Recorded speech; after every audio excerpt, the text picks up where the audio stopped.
Welcome to IGNOUWALA. This assignment is developed by IGNOUWALA in association with Neeraj Publications, publishing the largest range chapter-wise reference books including many solved sample question papers for various IGNOU courses.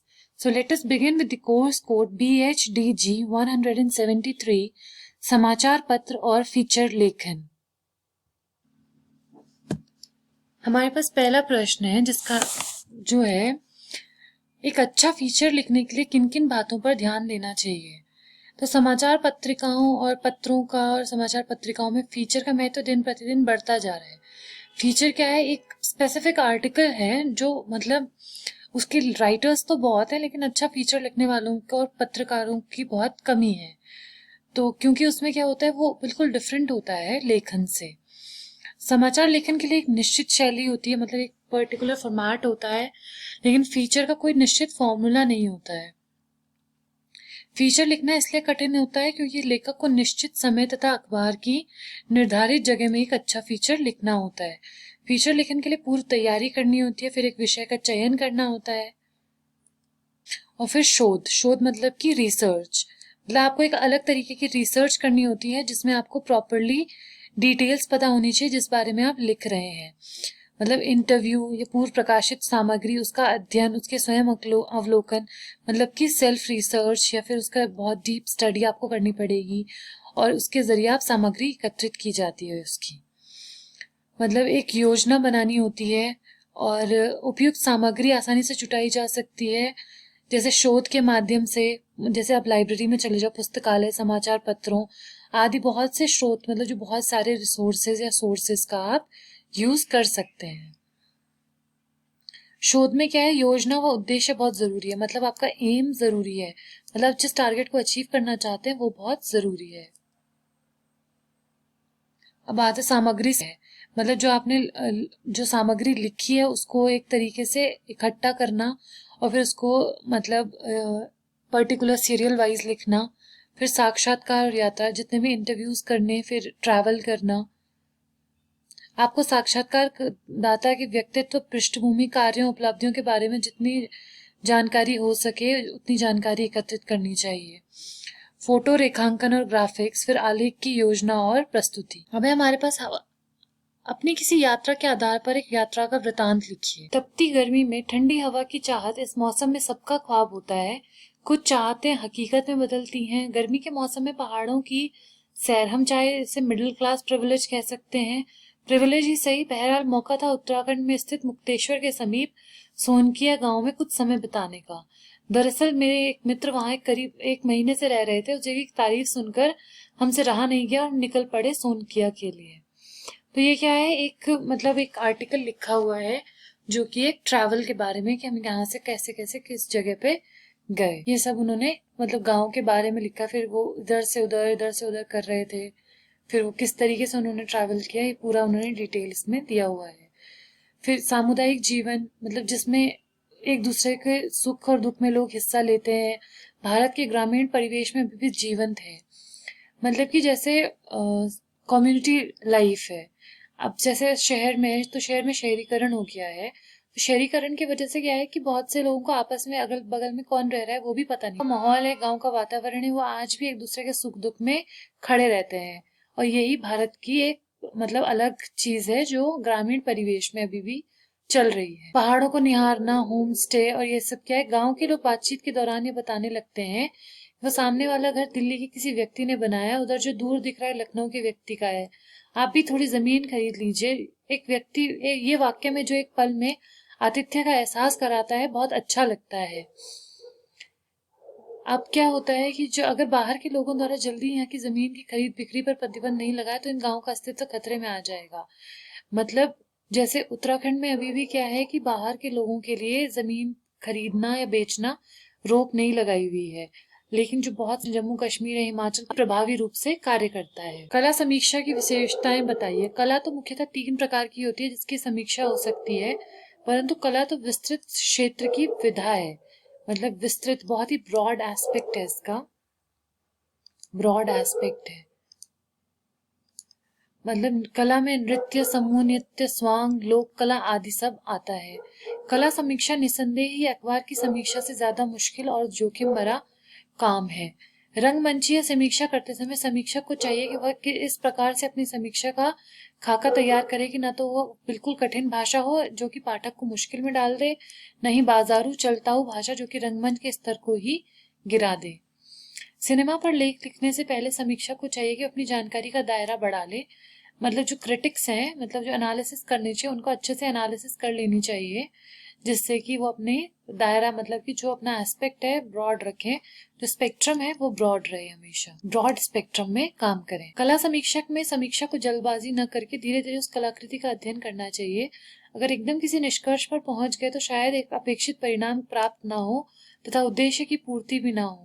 कोई भी कलाकार किसी नियम के अंतर्गत कलाकृति का निर्माण नहीं करता, न ही वह रंगों के संयोजन को किसी विज्ञान की तरह करता है, या तो उसकी भावनाएं हैं जो हमें कलाकृति के रूप में मिलती है। मतलब आर्ट क्या है, मतलब एक तरीका है अपने इमोशंस को व्यक्त करने का, जो कि मतलब जो कलाकार है वो किसी नियम के हिसाब से कलाकृति का निर्माण नहीं करता, नहीं उसमें रंग भरता है। वह सिर्फ अपने इमोशंस के हिसाब से, अपने आप को जो उसको पसंद आ रहा है उसके हिसाब से वो काम करता है, और उसे हम कलाकृति के रूप में देखते हैं। स्वच्छता और स्वास्थ्य विचार पर एक फीचर की रूपरेखा तैयार कीजिए। आधुनिक समय में स्वास्थ्य और स्वच्छता का ध्यान रखना बहुत ही महत्वपूर्ण हो गया है। बढ़ती जनसंख्या, प्रदूषण के स्तर, हानिकारक गैसों के उत्सर्जन मतलब कि रिलीज ऑफ हार्मफुल गैसेस के साथ हर किसी के लिए अपने स्वास्थ्य और स्वच्छता को बनाए रखने की प्राथमिकता होनी चाहिए। स्वच्छता और स्वास्थ्य निबंध आपको उन तरीकों के बारे में बताता है जिनमें किसी व्यक्ति को अपने स्वास्थ्य के प्रति जागरूक होना चाहिए। मानव शरीर के लिए स्वास्थ्य एक सकारात्मक स्थिति है, मतलब एक पॉजिटिव अप्रोच है, जहां मन और शरीर का हर हिस्सा सामंजस्य में होता है। इसके अतिरिक्त वह अन्य भागों को भी कार्य और संतुलित कर रहा है। WHO के अनुसार स्वास्थ्य मानसिक, आध्यात्मिक, शारीरिक और सामाजिक रूप से पूर्ण स्वस्थता की स्थिति है, न कि केवल बीमारी की अनुपस्थिति। यदि कोई व्यक्ति शारीरिक रूप से स्वस्थ है तो वो किसी बीमारी से मुक्त है, लेकिन लगातार तनाव, लालच, तनाव, क्रोध आदि में रहता है तो वो व्यक्ति स्वस्थ नहीं है। अब हमारे हिसाब से क्या है, मतलब हेल्दी इंडिविजुअल क्या है? हेल्दी है मतलब वो फिजिकली हेल्दी है लेकिन वो मेंटली नहीं है। तो हमारे लिए हेल्दी का मतलब है, WHO की एक डेफिनेशन है उसके हिसाब से, स्पिरिचुअली, मेंटली, सोशली और फिजिकली। अगर वो इन सभी तरीकों से स्वस्थ है वो, तब वह पूर्णतः स्वस्थ कहलाएगा। सिर्फ फिजिकली फिट रहने से आप स्वस्थ नहीं हो सकते। स्वच्छता से तात्पर्य उन अच्छी प्रथाओं और अनुष्ठानों से है जो बीमारियों को रोकते हैं।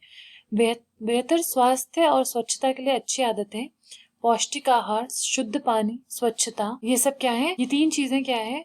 सबसे अच्छी आदतें हैं कि सबसे पौष्टिक आहार हम लें, साफ पानी और स्वच्छता रखें। अगर स्वच्छ रहेंगे तो कीटाणु नहीं होंगे तो हमें बहुत सी बीमारियां नहीं होंगी। अब बात है हमारी मनपसंद फिल्म की समीक्षा लिखिए। तो यहाँ पे जो समीक्षा लिखी हुई है शोले की लिखी है। शोले को शुरुआत में समीक्षकों ने अति नकारात्मक प्रतिक्रिया प्राप्त की। इस इंडिया टुडे के KL अमलादी ने फिल्म को बुझे हुए शोले और एक गंभीर दोषपूर्ण प्रयास कहा था। और जो मतलब 1971 में मेरा गांव मेरा देश का निम्न दर्जे का पुनर्निर्माण करार दिया। समय बीतने के साथ शोले को मिली प्रतिक्रियाओं में काफी अंतर आया। अब इसे कल्ट या क्लासिक फिल्म, साथ ही हिंदी भाषा में बनी सर्वश्रेष्ठ फिल्मों में एक माना जाता है। मेलोड्रामा के बीच घूमती है। जीपी सिप्पी के मृत्यु लेख में न्यूयॉर्क टाइम्स समाचार पत्र में लिखा गया है कि शोले ने हिंदी फिल्म निर्माण में क्रांतिकारी, मतलब कि रेवोल्यूशनरी चेंज लाया है, रेवोल्यूशनरी चेंज लेके आई है। अपनी दादी या नानी का व्यक्ति चित्र तैयार कीजिए। हम में से ज्यादातर लोगों को दादी नानी का आशीर्वाद मिला है, लेकिन हम में से कुछ लोग इतने भाग्यशाली हैं कि दूसरों की तुलना में उन्होंने ज्यादा समय बिताया है। दादी नानी क्या एक वरदान है, हम सब पर प्यार बरसाती हैं और हमें सही रास्ते पर ले जाती हैं। दादी नानी अपने सभी नातिनों के लिए एक प्यारी सी परी होती हैं जो अपनी नाती नातिनों के लिए हर दर्द सहती हैं। मतलब इसमें लेखक ने अपनी दादी का चित्रण किया है कि वो एक शानदार उदाहरण है, क्योंकि वे अपने नाती नातिनों के साथ सब एक जैसा व्यवहार करती हैं। दादी 5 फीट से ज्यादा लंबी हैं और बहुत दयालु हैं। उनका मधुर व्यवहार किसी का भी दिल जीतने में मदद करता है। मतलब उसने अपना पूरा ही गर्मियों का समय बिताया है लेखक ने इसमें। मतलब उन्हें उनके साथ समय बिताना अच्छा लगता है। खिड़की के पास बैठकर आराम करना, धीरे धीरे चाय पीती हैं और मैं उनकी कहानी सुनता हूँ। मेरी दादी क्या है, एक अद्भुत महिला है। उन्होंने मुझे करुणा और ईमानदारी सिखाई। करुणा मतलब दया। मैं अपनी सारी कोमलता और सहानुभूति उन्हीं की बदौलत रखता हूँ। मुझे उम्मीद है कि वह प्यार और गर्मजोशी से भरा एक लंबा और स्वस्थ जीवन जिएंगी। अब आता है समुदाय संबंधी फीचर का आशय स्पष्ट कीजिए। समाजशास्त्र में समुदाय से तात्पर्य ऐसे लोगों के समूह से जो जीवन की संपूर्ण बुनियादी जरूरतें उसी समुदाय में पूरी करते हैं। मतलब जितनी भी बेसिक नीड्स हैं, बेसिक जितनी भी नेसेसिटीज हैं, वो क्या करते हैं, उसी समुदाय में पूरी करते हैं। आजादी के बाद भारतीय पत्रकारिता ने एक प्रमुख काम किया है, वह सामुदायिक चेतना को स्वर और बल देना है। इन प्रयासों के फलस्वरूप दूर दराज के गांव, जनजातीय समाज में हाशिए में पड़े समुदाय के लोगों ने अपनी मौजूदगी दर्ज कराई है। उल्टा पिरामिड से आप क्या समझते या समझती हैं? मतलब इस शैली में जो समाचार पत्र होते हैं उसमें क्या होता है कि वो एक स्पेसिफिक तरीके से, निर्धारित तरीके से लिखे जाते हैं, जिसमें जिसमें कहानी कालक्रम से बढ़कर क्लाइमैक्स यानी चरम पर पहुंचती है। इससे समाचार सीधे क्या होता है, क्लाइमैक्स से शुरू होता है और घटते क्रम में, मतलब जिस खबर की जितनी इंपॉर्टेंस है उस हिसाब से सूचनाएं दी जाती हैं। इसलिए इसे क्या कहते हैं, उल्टा पिरामिड कहा जाता है। पत्र पत्रिकाओं की सामाजिक भूमिका को रेखांकित कीजिए। मतलब समाज में पत्र पत्रिकाओं की अहम भूमिका होती है और इसकी सामाजिक भूमिका क्या है?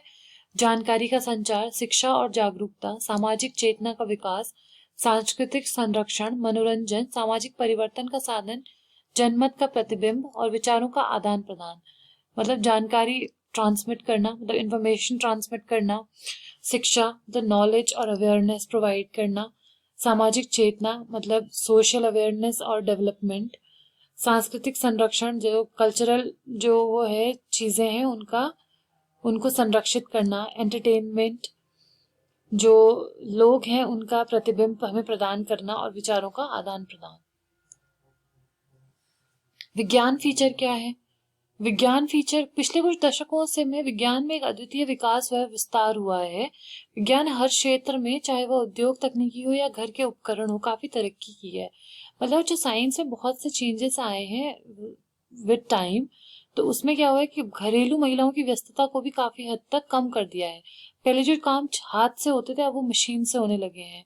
तो छोटी छोटी चीजों से मतलब चेंजेस आने लगे हैं। इस वजह से क्या है, फीमेल्स क्या है, घर में थोड़े बहुत उनके लिए अपने लिए नहीं है। तकनीकी तरक्की के साथ साथ औद्योगिक इकाइयों की मात्रा भी बढ़ी है जो पूरी तरह से प्रदूषण मानकों का पालन नहीं करती, जिसके परिणाम स्वरूप गंदगी और प्रदूषण में लगातार वृद्धि हो रही है। इस प्रकार कुछ समय पहले कोक और पेप्सी जैसे शीतल पेयों में कीटनाशक होने के तथ्य सामने आए हैं। विज्ञान फीचर में दुष्प्रभावों को भी रेखांकित किया जाना चाहिए। सिर्फ अच्छाई ही नहीं बल्कि दुष्प्रभाव भी रेखांकित होने चाहिए। दुष्प्रभाव भी हैं विज्ञान के, सिर्फ पॉजिटिव ही नहीं है, नेगेटिव भी बहुत हैं। If you want to download the PDF of this assignment, you can visit ignowala.com, and to get reference book for this subject, please visit Neeraj Books, www.neerajbooks.com, where you can get up to 50% plus 10% special discount offer on all Neeraj IGNOU books. For more updates and information related to IGNOU, please subscribe and also comment below if you have any feedback and which assignment do you want to see next. Thank you for watching.